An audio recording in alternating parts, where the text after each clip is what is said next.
The deviled egg hit the hardwood floor with a soft splat, yellow fillings scattering like tiny stars against the dark planks. My mother's hand remained frozen in midair, her face a portrait of horror I hadn't seen since I accidentally shattered her favorite crystal vase at age 12. In the sudden silence, the cheerful clink of champagne glasses died away like the last notes of a song cut short. I stood in the doorway of my childhood home, clutching the container of homemade chicken soup I'd brought for my supposedly sick sister. Through the kitchen archway, I could see the congratulations graduate banner hanging crookedly above the dining room window. Jenna, very much recovered from her alleged flu, stood beneath it in a pale blue dress I'd never seen before, her expression flickering between guilt and annoyance. "Lauren," Mom's voice hit that particular high note she reserved for unexpected disasters. We weren't expecting you. Jenna recovered this morning." The lie hung in the air like smoke, acrid and obvious. Behind her, Aunt Diane rushed to gather scattered balloons into a corner, as if hiding the evidence of celebration would somehow erase what I was seeing. My father stood awkwardly by the grill on the back deck, spatula suspended over sizzling burgers, steadfastly avoiding eye contact through the glass doors. In the corner, my brother Mark whispered something to his girlfriend, their heads bent together like conspirators. The girlfriend, Katie? Kathy? Had the decency to look uncomfortable. The rest of the extended family clustered in small groups, their discomfort manifesting in two loud laughs and studied fascination with their drinks. My cousin Sarah caught my eye from across the room, mouthing, "I'm sorry," with genuine regret. We'd been close once, before I moved to Manhattan. Before I apparently became someone my family needed distance from. "I brought soup," I said, the words falling flat in the strained atmosphere. "But it seems like Jenna's feeling better." "Oh, yes, miraculous recovery," Mom chirped, her fingers twisting her pearl necklace, a nervous tell I'd noticed since childhood. "She woke up this morning just fine, so we thought, well, since everyone was already planning to come by. For the party you said was canceled," I finished quietly. The silence deepened. Someone's wineglass clinked against a bottle. In the kitchen, the oven timer chimed insistently, but no one moved to answer it. I had driven 3 hours from Manhattan, leaving my analyst reports half finished on my desk, worried about my baby sister being too sick to celebrate her college graduation properly. I'd spent yesterday evening making our grandmother's chicken soup recipe, the same one Mom used to make when we were sick as kids. The container felt suddenly heavy in my hands, like it was filled with all my misplaced good intentions, instead of soup. "Lauren," Jenna started, taking a step forward, but stopped when our eyes met. Whatever she saw in my face made her retreat slightly. I looked around the room, at the carefully arranged platters of finger foods, the artfully scattered balloons, the stack of wrapped presents on the sideboard. This wasn't a spontaneous gathering. This was planned, coordinated, deliberate, and I was deliberately excluded. My mind scrolled through recent conversations like reviewing financial data for discrepancies. Mom's vague responses about graduation plans. Dad changing the subject when I mentioned taking time off work to attend. Jenna's brief texts about being too busy with finals to talk. The evidence had been there. I just hadn't wanted to see it. "I should go," I said, my analyst's voice taking over, calm, professional, detached. "I have work to finish before Monday." "Don't be silly," Mom said with forced brightness. "You've driven all this way. Stay. Have some food." "Yes, stay," Dad echoed from the deck, finally finding his voice. "We can talk." But I could read a room as easily as I could read market trends, and this room was telling me I'd made an unwelcome appearance in a scene that wasn't meant to include me. The question was why. I had 3 days until I needed to return to Manhattan and my demanding job. 3 days to understand why my own family had deliberately excluded me from a milestone celebration. 3 days to decide if I wanted to understand at all. "I'll put this in the fridge," I said, moving toward the kitchen, "in case anyone actually gets sick." My heels clicked against the hardwood, past the fallen deviled egg that no one had moved to clean up. The sound echoed in the artificial silence, marking my path through the gathered family members who seemed unsure whether to speak or stay quiet, to move or remain still. The refrigerator hummed as I opened it, making space between covered dishes and champagne bottles for my container of soup. As I closed the door, my fingers lingered on the family photos held by magnets, school portraits, holiday snapshots, candid moments. I noticed for the first time how few recent ones included me. I had no idea that my mother's simple lie about a canceled party would be the last favor she ever did for me, forcing me to finally see what had been right in front of me for years. Something had shifted in my family's dynamics, and I'd been too busy achieving, succeeding, and helping to notice I was being quietly moved to the margins of the frame. "Lauren," Jenna called from the doorway, her voice smaller than it had been in years. "It's not what you think." I turned, taking in my baby sister in her graduation dress, looking both older and younger than her 22 years. "What I think," I said carefully, "is that I need to figure out why my family felt it necessary to lie about a celebration, instead of simply telling me I wasn't wanted here." The oven timer chimed again, more insistently. Mom appeared behind Jenna, wielding oven mitts like armor. "The crostini will burn," she said, as if that explained everything. I nodded, stepped aside, and watched her rescue the appetizers that were apparently more important than addressing the obvious elephant in the room. Through the window, I could see Aunt Diane gathering the younger cousins for what looked like damage control. Mark was still having an intense discussion with his girlfriend, occasionally glancing my way. "I'll call you tomorrow," I said to no one in particular, already calculating the drive time back to my apartment, the hours remaining to finish my reports, the emotional cost of unpacking what had just happened. No one tried to stop me as I walked out. The deviled egg remained on the floor, a small yellow casualty in whatever war I hadn't known I was fighting. In my car, I could hear laughter resuming inside the house, the party apparently recovering its momentum in my absence. I sat for a moment, hands on the steering wheel, listening to the sound of my family becoming comfortable again now that I was no longer in the picture. The word uninvited had never felt so accurate. 6 hours later, lying awake in a stiff hotel bed 10 miles from the family home I'd driven 3 hours to reach, I scrolled through my phone's photo gallery. The bright screen illuminated the generic beige walls as I moved backward through time, watching my presence in family photos grow steadily fainter. Christmas, 2 months ago, I wasn't there. Thanksgiving gathering, absent. Mom's birthday dinner, captured in a series of smiling group shots posted to Facebook. Not pictured, me, working late in Manhattan, believing Dad when he said they were keeping it small this year.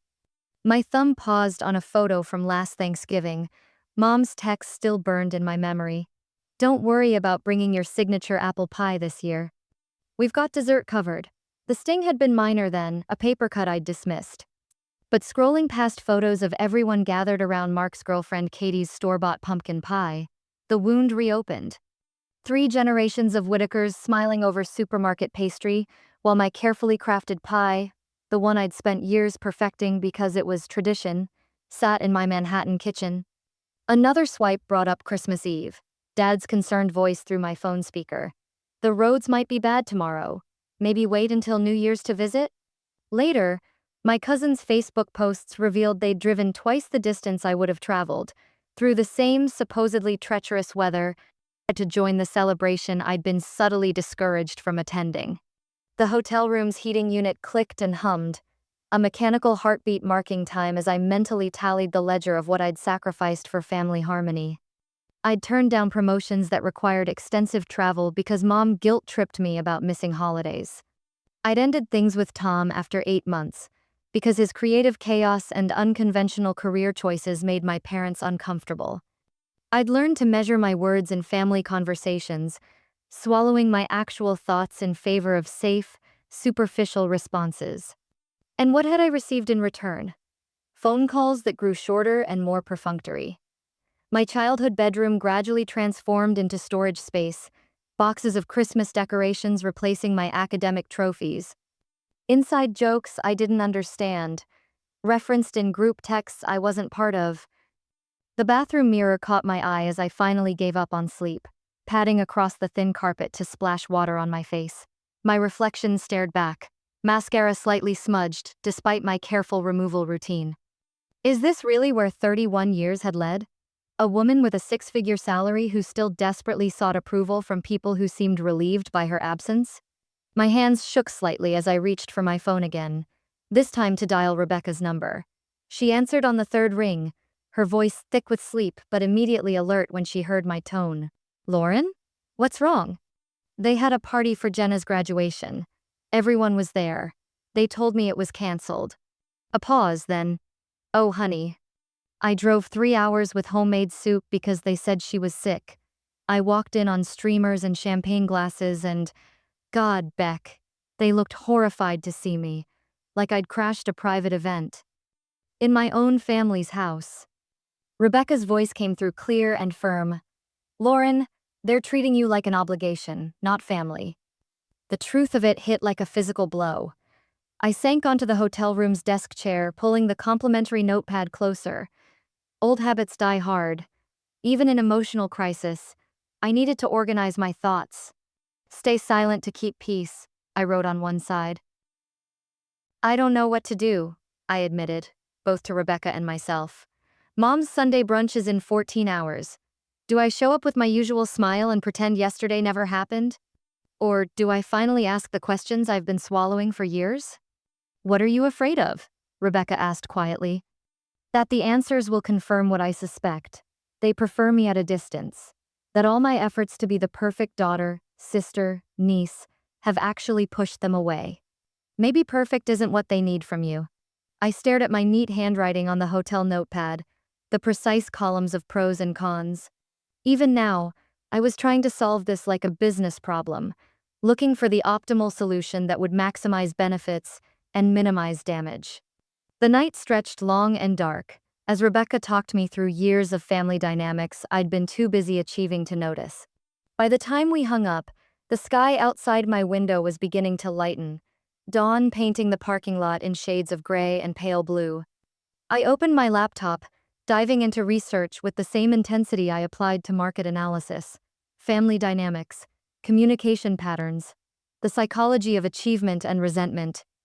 The hotel room filled with pale morning light as I took notes, building a framework to understand where things had gone wrong. When the sun finally crested the horizon, I realized something had shifted inside me. The raw hurt of yesterday had crystallized into something else, not anger anymore, but determination. I'd spent my entire life being the reliable one, the achiever. Now I needed to be the brave one. I stood at the window, watching early morning traffic build on the highway that would eventually take me back to Manhattan. Cars containing people with their own complicated families, their own unspoken resentments and careful dances around hard truths. How many of them had also missed the signs that they were being kept at arm's length? How many had confused achievement with acceptance, help with love? My phone buzzed, a text from Jenna flashing across the screen. Hey, about yesterday. I let it sit unanswered. For the first time in my life, I didn't immediately jump to fix, explain, or smooth things over. Sometimes silence speaks louder than carefully chosen words. Gathering my things, I caught my reflection again in the mirror. Same tailored blazer, same professional demeanor I'd cultivated over years of proving myself in boardrooms. But something was different in my eyes, a clarity that hadn't been there 24 hours ago, when I'd innocently driven to my family home with homemade soup and good intentions. The hotel room keycard sat on the desk next to my pros and cons list. I left both behind. Some decisions don't need columns of carefully weighed options. Sometimes you just need to be brave enough to face the truth, even if it hurts. Have you ever realized your family was keeping you at arm's length? What signs did you miss along the way? Looking back, they were probably there. In the canceled plans, the shorter phone calls, the way your help was politely declined. Sometimes the hardest patterns to see are the ones we're part of creating. For me, it took a deviled egg hitting the floor and a party I wasn't supposed to attend to finally see what had been right in front of me for years. The question now wasn't how we got here, but where we would go next. I checked out of the hotel, my overnight bag barely touched. Ahead of me lay Sunday brunch and the conversations I'd been avoiding for years. Behind me, a sleepless night of revelation, and a notepad full of abandoned solutions. Sometimes the hardest achievements have nothing to do with success at all. By 10:45 Sunday morning, I stood on my parents' porch for the second time in 24 hours. The wind chimes my grandmother had hung years ago jangled in the late spring breeze, their discordant melody somehow fitting for the moment. I'd traded yesterday's tailored blazer and heels for jeans, and a gray cashmere sweater clothes that felt more like armor than my usual Sunday brunch with family attire.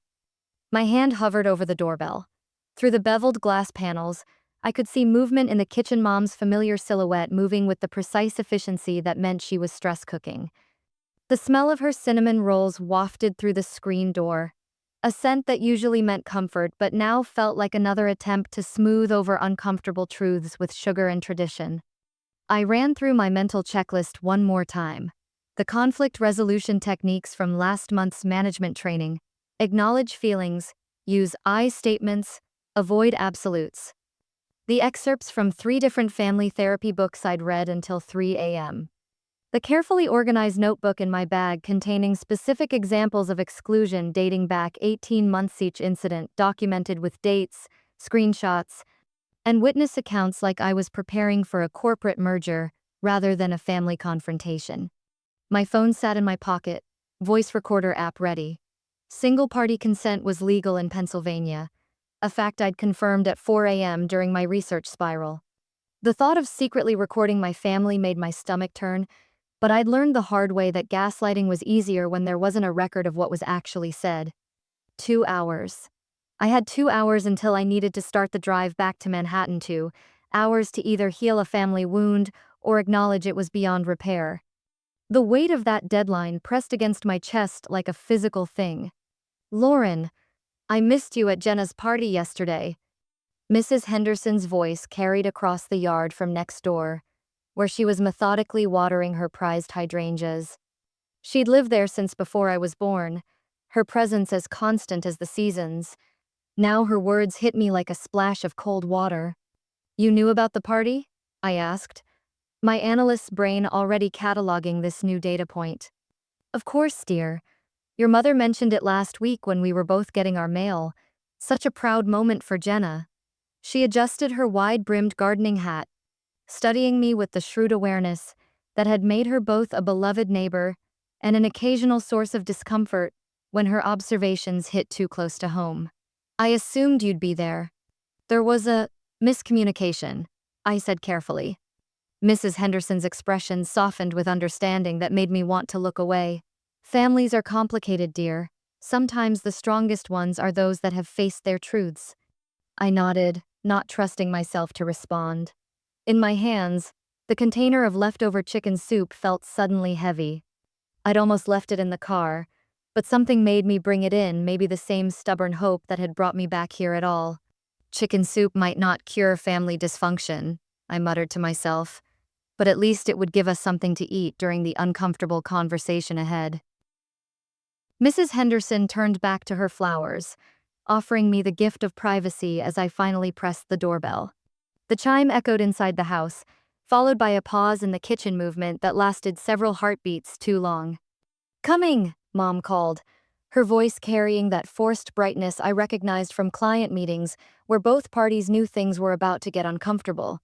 I shifted my weight, hyper-aware of every sensation, the slight give of the worn welcome mat beneath my feet, the warm plastic of the soup container against my palms, the persistent melody of those wind chimes marking time like an erratic metronome. My phone felt heavy in my pocket, its potential as a recording device both reassuring and vaguely shameful. The door opened, and Mom stood there in her Sunday best, pearl necklace perfectly straight, not a hair out of place. Only the slight tremor in her hands as she adjusted her sleeve betrayed any tension. "Lauren, we weren't expecting you so." She trailed off, perhaps realizing that any comment about timing would only highlight yesterday's deception. "I think we need to talk," I said, the words coming out with more steadiness than I felt. "About yesterday, about everything." Mom's fingers went to her pearl sattel I'd noticed since childhood, her own version of a poker player's twitch. "Of course, sweetheart. We were just sitting down to brunch. Your father's reading the paper. And Jenna stayed over last night. Mark might stop by later. The casual recitation of family members felt like another one naturally included, except me. I followed her inside, noting how she kept glancing at the soup container as if it might explode. I brought the leftovers, I said, lifting it slightly, since no one was actually sick yesterday. The barb landed. Mom's step faltered slightly as she led the way to the kitchen. Through the dining room archway, I could see Dad's newspaper fortress, strategically positioned to avoid eye contact. Jenna sat at her usual place, phone in hand, thumbs moving rapidly, probably texting Mark about my unexpected appearance. The wind chimes continued their chaotic song behind me, carried through the screen door I'd left open. Their grandmother blessed discord felt like the only honest sound in the house. I placed the soup container deliberately in the center of the table, between Mom's fresh-baked cinnamon rolls and the coffee service she only used for Sunday brunch. The porcelain cups gleamed with the same polished perfection as her pearls, as Dad's carefully folded newspaper, as Jenna's fresh manicure, every surface reflecting a pretense of normalcy that was about to shatter. "So," I said, taking my seat with the precise movements I used in board meetings, "should we discuss why I wasn't welcome at my sister's graduation party? Or would everyone prefer to maintain the fiction that it was just a misunderstanding?" The newspaper lowered an inch. Jenna's thumbs stilled on her phone. Mom's hands froze on the coffee pot. The wind chimes jangled one final time before the breeze died, leaving us in a silence as heavy as the humidity before a storm. 15 minutes into what should have been a normal family brunch, the only sound in my parents' sunlit dining room was the harsh scrape of forks against plates. Mom busied herself in the kitchen, opening and closing cabinets with unnecessary force. Dad had disappeared behind his newspaper, the Wall Street Journal, which I noticed was yesterday's edition. Across the table, Jenna pushed her eggs around her plate, occasionally opening her mouth as if to speak before thinking better of it. The silence felt like a physical presence, taking up space where our usual superficial conversations should have been. No updates about the neighbor's renovation project. No discussion of the unseasonably warm spring weather. No gentle inquiries about my work in Manhattan that would inevitably lead to thinly veiled commentary about my demanding career choices. "The coffee's especially good today," Jenna ventured, her voice brittle with false cheer. "I bought it from that new place near campus. The one with the cute chalk art signs? They do this whole pour-over thing that takes forever, but—" "Jenna." I set my fork down carefully, the metal clicking against bone china with quiet finality. "We don't need to pretend yesterday didn't happen." Dad's newspaper lowered an inch, then rose again.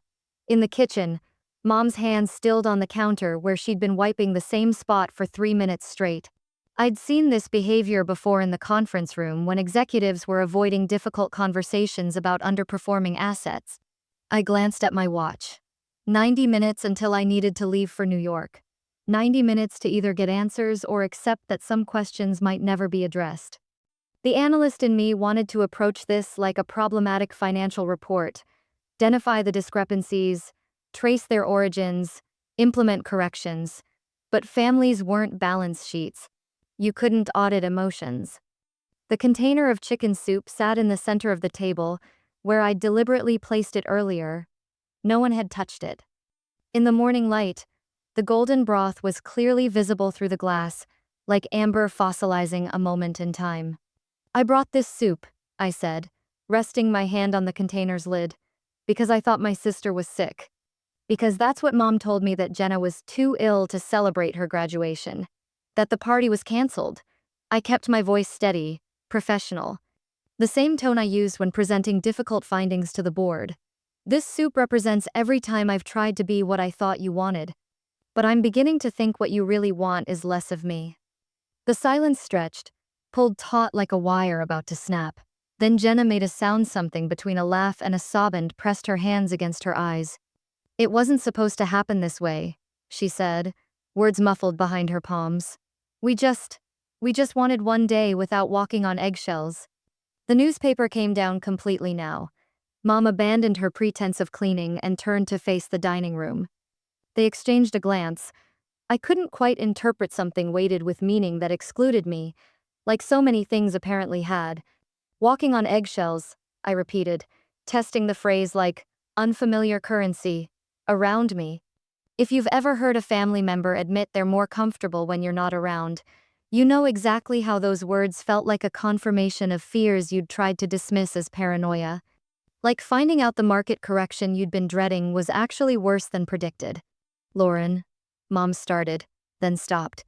Her fingers found her pearl necklace a tell I'd documented since childhood, indicating she was about to say something she'd rather avoid. You're very intense, Dad finished, folding his newspaper with precise creases. You have opinions about everything, Lauren. Strong ones, and ways things should be done. Your way. My way, I echoed. The words tasted bitter, like coffee left too long on the warmer. You mean the right way? The efficient way? The way that helps everyone succeed? See? Jenna's hands came down, revealing mascara smudges beneath her eyes. That right there. You can't even hear how it sounds. Everything has to be optimized, improved, fixed. Every conversation becomes a performance review. I opened my mouth to defend myself, then closed it. In my head, I heard Rebecca's voice from our midnight call. Sometimes helping is just another form of control. Mom moved closer to the table, her hands still worrying at her necklace. We love you, Lauren. You're successful, brilliant, capable, but sometimes we'd like to just be who we are without feeling like we're falling short of your standards. A memory surfaced. Last Thanksgiving, offering detailed suggestions about how Jenna could improve her grad school applications. I'd thought I was being helpful. Had I actually been saying she wasn't good enough as she was? You make everything into a project, Dad added, gentler now. Even love. The room fell quiet again, but this silence felt differentless, like a wall and more like an open door, waiting. I looked at the soup container, still untouched. All those years of bringing solutions, offering fixes, trying to prove my worth through utility. Had I been nourishing my family, or trying to shape them into something I thought they should be? We should talk about this, Mom said finally, pulling out a chair. All of us. Properly. She sat down, smoothing her napkin across her lap with trembling hands. Because you're right, Lauren. We should have told you the truth about the party. Taking the easy way out. That wasn't fair to anyone. Jenna nodded, wiping at her smudged mascara.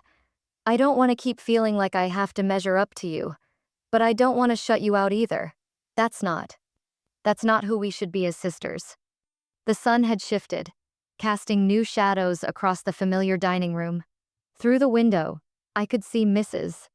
Henderson in her garden next door, listening with poorly concealed interest while pretending to tend her roses. Some things never changed, but maybe some things could. Okay, I said, releasing my grip on the soup container. Let's talk.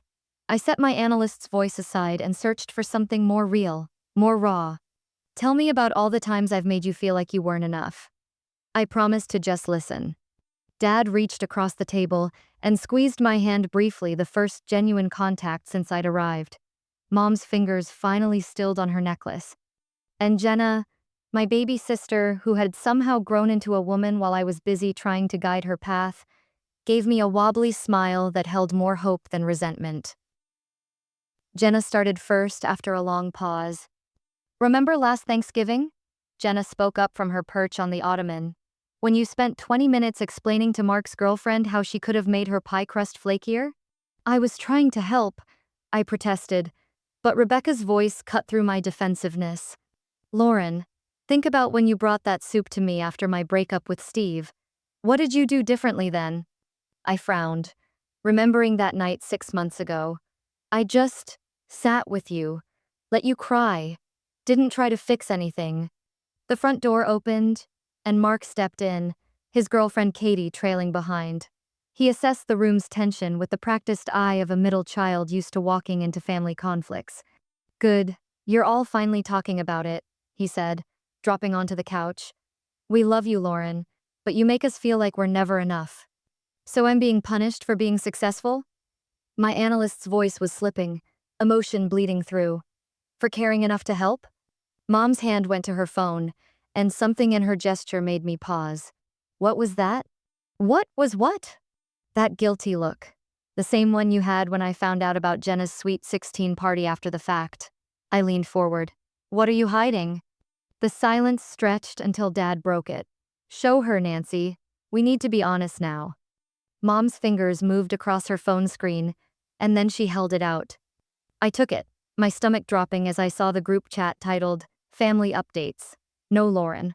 Months of messages scrolled past.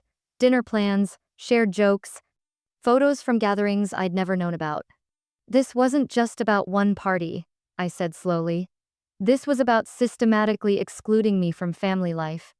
We took the easy way out, Dad admitted, running a hand through his graying hair. Instead of telling you how we felt, we just created space where we didn't have to feel judged. But sometimes it feels like you don't think we're capable of figuring things out ourselves, Jenna said, softer now. Like that time you rewrote my college application essay without asking. Or when you took over Mom's retirement planning without discussing it first. Remember when we used to call you the professor in elementary school? Mark's gentle joke broke through some of the tension. You'd lecture us on the proper way to build sandcastles. A surprised laugh escaped me, watery but real. I just wanted them to hold up against the waves. Exactly, Mom said. But sometimes we need to build our own sandcastles, even if they wash away. It's part of learning, of living. I glanced at my watch. 20 minutes before I'd need to leave for the drive back to Manhattan. 20 minutes to process years of misunderstandings and decide what happened next. I don't want to be responsible, I whispered, surprising myself with the truth of it. I just want to belong. You do belong, Jenna said, moving to sit beside me. We're not asking you to be less successful or less capable. We're asking you to let us be who we are too. Even if who we are is sometimes messy, Mark added. Even if our pie crusts aren't perfect. Or our retirement plans could use improvement, Mom said with a small smile. I looked around at their faces. These people I'd tried so hard to help, to protect, to improve. Had I been trying to fix what wasn't broken? Or had I been fixing things because it was easier than facing my own fears of not being enough just as I was? I don't know how to be different, I admitted. That's okay, Dad said. We don't know how to be different either. But maybe we can figure it out together. Rebecca's voice floated from the phone one last time. Sometimes the bravest thing we can do is put down our tools and just be present in the mess. I thought about the soup container on the kitchen counter, my latest attempt to fix, to help, to prove my worth through doing rather than being. Perhaps it was time to learn a new recipe for family connection, one that didn't require perfection as its main ingredient. So, I said, looking at my watch again, where do we start? Standing in the driveway, car keys in hand, 3 hours after I'd arrived for what should have been a routine Sunday brunch, I found myself staring at our family home as if seeing it for the first time. The late afternoon sun caught the beveled glass in the front door, the same door I'd walked through thousands of times, always knowing exactly who I was and where I stood. Now the familiar lines seemed to waver, like heat rising from summer asphalt. The family had followed me outside, clustering uncertainly on the porch. Mom twisted her pearl necklace, a nervous habit I'd seen so often I could predict the exact moment she'd switch from the right strand to the left. Dad leaned against the railing, his newspaper abandoned inside, leaving him without his usual shield. Mark hung back by the door, his presence more obligation than support. And Jenna stood on the bottom step, close enough to reach out but maintaining that careful distance we'd cultivated without realizing it. You'll text when you get back to the city? Mom's voice carried that forced brightness she used at awkward dinner parties. The traffic can be terrible on Sunday nights. I always do. The words came automatically, even as I wondered if she actually noticed when I didn't. My Monday morning meeting loomed, another quarterly review where I'd present growth projections and risk assessments, all neat and quantifiable. Numbers were easier than this. Numbers didn't suddenly tell you they'd been walking on eggshells around you for years. The engine started with a familiar purr, a sound that had always meant escape, freedom, forward motion. Now it felt like retreat. I gripped the steering wheel, focusing on the smooth leather under my fingers, rather than the burning behind my eyes. Lauren? Jenna's voice was smaller than it had been during our confrontation inside. We're not. I mean, this isn't finished. I supplied, the analyst in me automatically completing the pattern. No, I suppose it isn't. I meant to say something composed. Something that would demonstrate I'd processed everything rationally, that I understood their perspectives while maintaining appropriate boundaries. The kind of response that would earn top marks in any corporate communication seminar. Instead, my voice cracked like thin ice over deep water. The words stuck, unfamiliar and unwieldy in my throat. I don't understand how to be what you want. If I'm involved, I'm controlling. If I step back, I'm distant. If I succeed, it makes you uncomfortable. If I help, it's condescending. Tears spilled over, defying years of carefully maintained composure. I swiped at them angrily, smearing expensive mascara across my fingers. I don't know how to be part of this family anymore. I don't know if I can be less of myself to make you all more comfortable. The silence that followed felt heavier than all the words we'd exchanged inside. Even the wind chimes Grandma Elizabeth's last Christmas gift to the family hung still and quiet, as if holding their breath. Nobody wants you to be less, Dad said finally, but his hesitation undermined the reassurance. I reached for the empty soup container on the passenger seat, intending to return it to the kitchen. The glass was still warm from the dishwasher.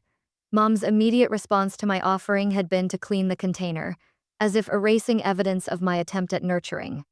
Maybe it was time to stop trying to nourish people who weren't hungry for what I had to offer. 3 hours of driving stretched ahead, 3 hours alone with thoughts that had nowhere to land. 3 hours to calculate the cost-benefit analysis of family relationships where my presence registered as a deficit. Keep it, I said, setting the container back down, in case anyone actually gets sick. I shifted into reverse, muscle memory taking over where emotional capacity failed.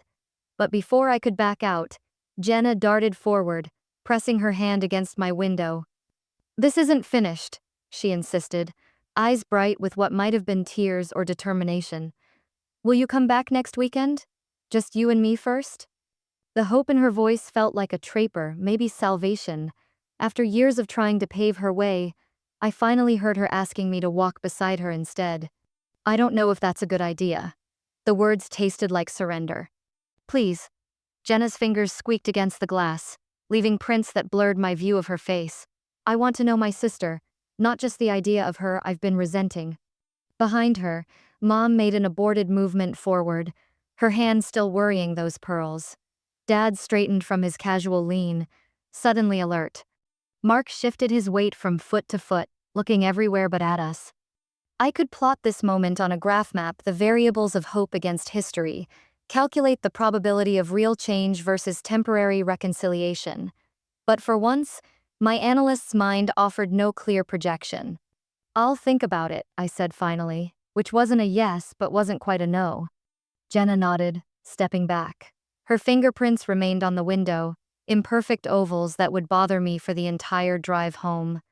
Or maybe I'd leave them there, a reminder that sometimes the messiest marks are the most meaningful.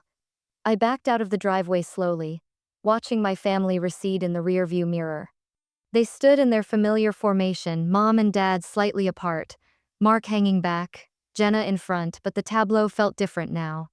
Less like a portrait I was trying to perfect, more like a photograph I needed to study with fresh eyes. The last thing I saw before turning onto Cedar Street was Jenna lifting her hand in a wave that looked more like reaching. I lifted my own hand in response, muscle memory again, though this time it felt less like goodbye and more like pause, like the ellipsis in a sentence that wasn't quite finished. 3 hours to Manhattan. 3 hours to decide if I was brave enough to show up next weekend not as the fixer, the achiever, or the perfect eldest daughter, but simply as Lauren, whoever that turned out to be when I wasn't trying so hard to be more. The soup container slid slightly as I took the corner, the sound of glass against leather somehow louder than the engine. I'd leave it empty for now. Sometimes the hardest part of nourishing relationships is learning when to stop filling them with what you think they need.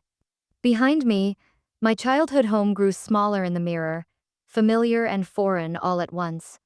Ahead, The highway stretched toward New York, where tomorrow I would present perfect projections and calculated risks to people who only wanted my competence, not my complexity.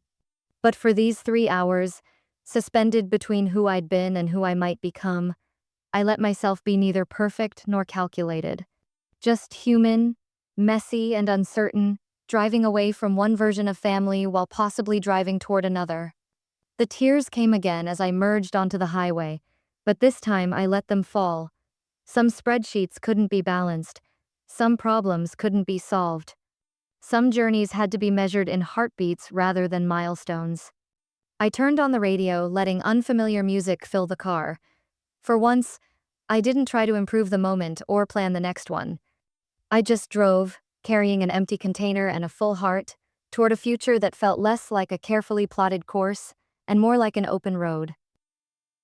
6 days later, the cafe sat exactly halfway between Manhattan and my parents' house in Bethlehem, a neutral territory chosen with the same careful calculation I usually reserved for investment strategies.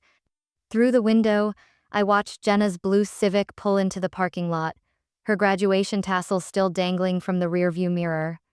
6 days had passed since the disastrous Sunday brunch, 6 days of carefully worded texts and one awkward phone call to arrange this meeting.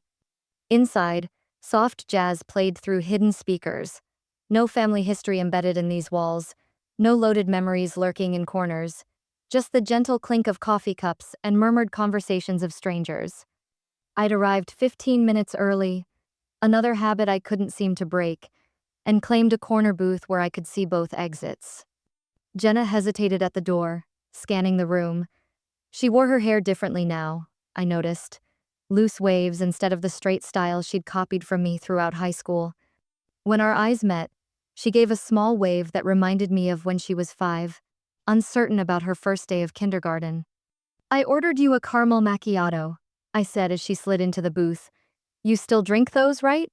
Actually, I switched to plain lattes. Less sugar. Oh, I pushed the elaborate drink aside, mentally cataloging this as another detail I'd missed while maintaining my image of her as the baby sister who needed guidance. "I can get you." "It's fine," she cut in, reaching for the macchiato. "I can drink this. Not everything needs to be fixed." The words hung between us, heavy with meaning. A server appeared with my black coffee, and we both seized the momentary interruption, straightening napkins and adjusting sugar packets with unnecessary precision. "So," I ventured once we were alone again, "how's the job search going?" "Good. I have 2 interviews next week." She stirred her drink without looking up. "And before you offer, I don't need help with my resume or interview prep." I wasn't going to, but I had been, I realized. Already composing a mental list of tips and connections I could share. "Right, just let me know if you want to talk about it. No advice, just listening." That earned me a quick smile, tentative but real. "That's new." "I'm trying." I wrapped my hands around my coffee cup, letting the warmth ground me. "I've been doing a lot of thinking since Sunday." "Me too." Jenna reached into her messenger bag, not the designer one I'd given her for Christmas, I noticed, and pulled out a worn notebook. "Actually, I brought something I want you to see." She flipped through pages covered in her distinctive looping handwriting until she found what she was looking for. "This is from my junior year of high school." The journal entry was dated the 15th of October, 7 years ago. Jenna's voice was steady as she read, "Lauren got another award today. Mom mentioned it 5 times at dinner. I got an A on my art project, and no one noticed. Sometimes I think if I disappeared completely, they'd only realize because there was no one left to compare to perfect Lauren." My throat tightened. "I never knew you felt that way." "How could you? I never said anything. I just retreated." She turned another page. "Here's one from your MBA graduation. Everyone's so excited about Lauren's success. Dad keeps talking about how she's setting the bar for the family. I'm trying to figure out how to tell them I want to major in education instead of business, but I already know what they'll say. Why can't you be more like your sister?" The jazz music faded against the roaring in my ears. All those years I'd spent trying to pave the way, thinking I was making things easier for my siblings. I thought I was the outsider. I said quietly. The one who had to prove her worth through achievements. You were Mom and Dad's golden child. Jenna's voice cracked slightly. I felt invisible. I was trying to help. To show you the path to. I stopped myself, hearing how it sounded. I'm doing it again, aren't I? Assuming I know what's best. You always do. But there was more weariness than accusation in her tone. Every family gathering becomes a seminar on how we could improve our lives if we just followed your example. 2 hours, I reminded myself. 2 hours before Jenna needed to return to campus, 2 hours to begin rebuilding a relationship on more honest terms. I took a slow breath, fighting the urge to defend or explain. What did you actually want from me? I asked instead. As a sister? Jenna looked startled, as if she hadn't expected the question. I just wanted to be seen for who I am, not measured against who you are, not fixed or improved or guided. Just seen. I thought achievements were the only way to matter in our family, I admitted. Every award, every promotion, they were like proof I deserved to take up space, to be loved. God, Lauren. Jenna reached across the table, touching my hand briefly. You never needed to prove that. Didn't I? Mom and Dad? Are messed up in their own ways? Yeah. But pushing us all to be more like you wasn't the answer. The server returned to refill our coffees. In the pause, I watched other customers, families, friends, couples, all having seemingly normal conversations. How had we gotten so tangled up in performance and comparison that we'd forgotten how to simply be siblings? I have a proposition, I said when we were alone again. What if we start over? Not as the achiever and the baby sister, but just as Lauren and Jenna, two adult women getting to know each other. Without advice? Without advice, I promised, unless explicitly requested. And no fixing? I'll do my best. Old habits die hard, but I'm willing to try if you are. Jenna considered this, tracing the rim of her coffee cup. Okay, but I get to call you out when you slip into professor mode. Deal. I smiled, remembering Mark's joke about my childhood nickname. Though maybe we need a signal. You could throw sugar packets at me. Don't tempt me. But she was grinning now, looking more relaxed than she had in years. I have excellent aim. Looking at her, really looking, without measuring or evaluating, I saw someone I barely knew, a young woman with her own dreams, strengths, and path. Someone who didn't need a trail blazed for her because she was capable of finding her own way. The realization hit me with unexpected force. Mom's lie about the canceled party had indeed done me a favor, forcing us to finally see each other clearly. The perfect, polished facade had needed to crack for anything real to grow in its place. Tell me about your art, I said suddenly. The project you got an A on. What was it? Jenna's eyes lit up, and for the next hour, I just listened. No suggestions, no improvements, no subtle redirections toward more practical pursuits. Just two sisters sharing coffee and conversation, learning the simple art of being present without agenda. When it was time to leave, we stood awkwardly in the parking lot, the weight of years of miscommunication making even a goodbye complicated. Same time next week? Jenna asked, fiddling with her car keys. I want to hear about that awful Thomas breakup you barely mentioned. Only if you bring more journal entries, I countered. I have a lot of catching up to do. She hugged me then, quick but real. We both do. Driving back to Manhattan, I realized I hadn't offered a single piece of advice about her upcoming interviews. The old Lauren would have considered that a failure of sisterly duty. The new one recognized it as perhaps the most helpful thing I'd done in years. At the present, the kitchen timer chimed 3 times, its cheerful ding a stark contrast to the tense silence I remembered from 2 months ago. This time, instead of watching my mother rescue burning crostini while avoiding eye contact, I observed her calmly transferring a perfectly golden lasagna from the oven. She didn't even flinch when some sauce bubbled over onto her oven mitt. Lauren, could you grab the salad bowl? She asked, her voice carrying none of the artificial brightness I'd grown accustomed to over the years. The big wooden one your father made last summer. I retrieved the bowl from the hutch, running my fingers over the smooth maple surface. Dad had taken up woodworking after his semi-retirement, something I would have tried to talk him out of a few months ago, citing the expense and impracticality. Now I simply appreciated how the afternoon light caught the gentle curves of his handiwork. "Everyone ready to eat?" Mom called toward the dining room, where the rest of the family was gathered. No congratulations banner hung above the window today. No balloons clustered in corners. Just my family, showing up as themselves. Jenna appeared in the doorway, carrying a container identical to the one I'd brought that fateful day. Except hers held her first attempt at French onion soup. "It might be a little salty," she warned, setting it beside Mom's chicken noodle and Dad's beef barley. My own container of tomato basil completed the quartet.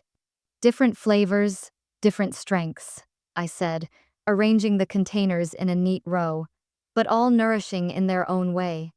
Mark snorted from behind his girlfriend Katie. "Trust you to make a metaphor out of soup." 2 months ago, his comment would have stung, and I would have responded with something equally sharp.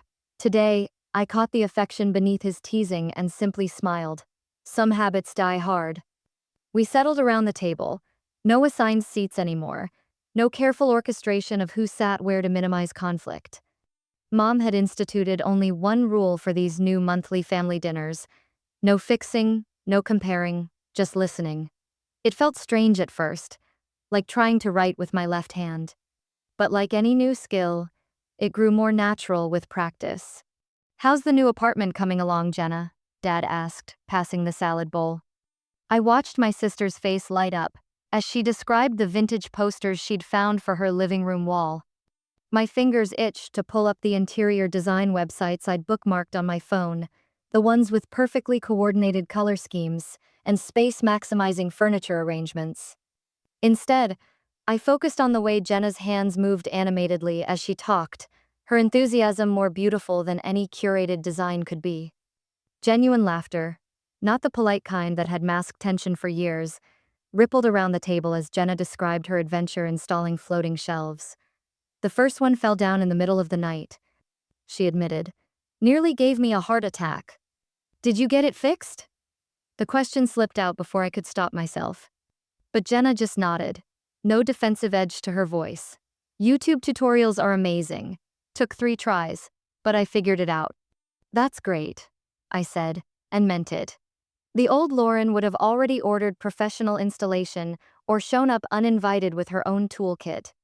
The new Lauren was learning to trust that others could solve their own problems. Mom watched us with tears in her eyes, though she tried to hide them by reaching for her water glass. "I never thought we'd get here," she said softly. "Where's here?" Mark asked, twirling his pasta. "Having a conversation that doesn't feel like a performance review," Dad answered for her, surprising us all with his candor. Katie looked confused, and I realized she hadn't been around for the years of carefully managed interactions, the way we'd all played our assigned roles, me as the achiever, Jenna as the rebel, Mark as the peacekeeper.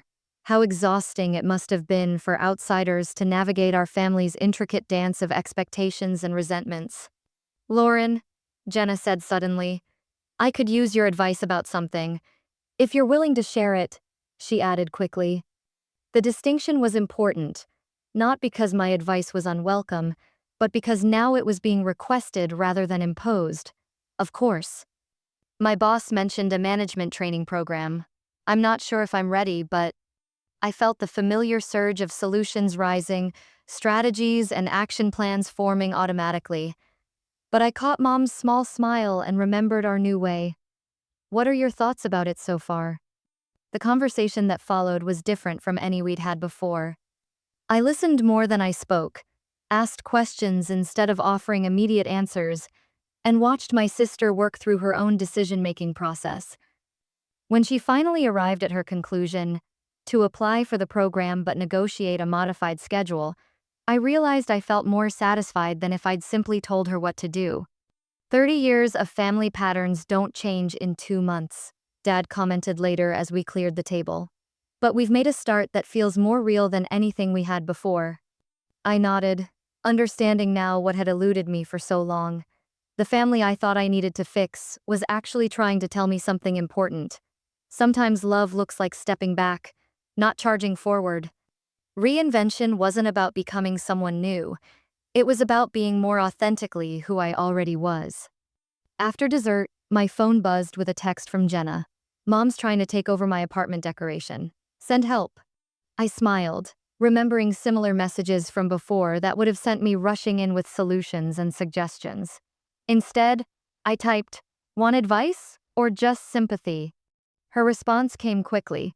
"Just someone to listen while I figure it out myself." "I can do that," I replied, warmth spreading through my chest. "Call tonight?" Looking around at my family, Mom and Dad doing the dishes together, Mark teaching Katie our grandmother's secret hot chocolate recipe, Jenna scrolling through paint samples on her phone, I realized something profound. Sometimes the greatest gift we can give our family isn't our wisdom or our help. It's our willingness to let them be exactly who they are, while we learn to be more authentically ourselves. As if sensing my thoughts, Jenna looked up and caught my eye. "Hey, remember when you brought that soup the day of my graduation party?" "Hard to forget," I said, but the memory no longer carried its sharp edge of humiliation. "I think that was the best thing that could have happened to us," she said thoughtfully. "We were all so busy pretending everything was fine. We couldn't see how broken things had become." Mom paused in her dishwashing, hands covered in soap suds. "Sometimes things have to break before they can be rebuilt properly." "Is that what we're doing?" Mark asked. "Rebuilding?" "More like rediscovering," I said, surprising myself with the insight. "We're learning how to be a family without roles and expectations. Just people who happen to share DNA and a really complicated history with deviled eggs." The laughter that followed was real and warm and healing, the kind that comes not from avoiding pain but from moving through it together. We weren't perfect, but neither was I. And maybe that was the point all along.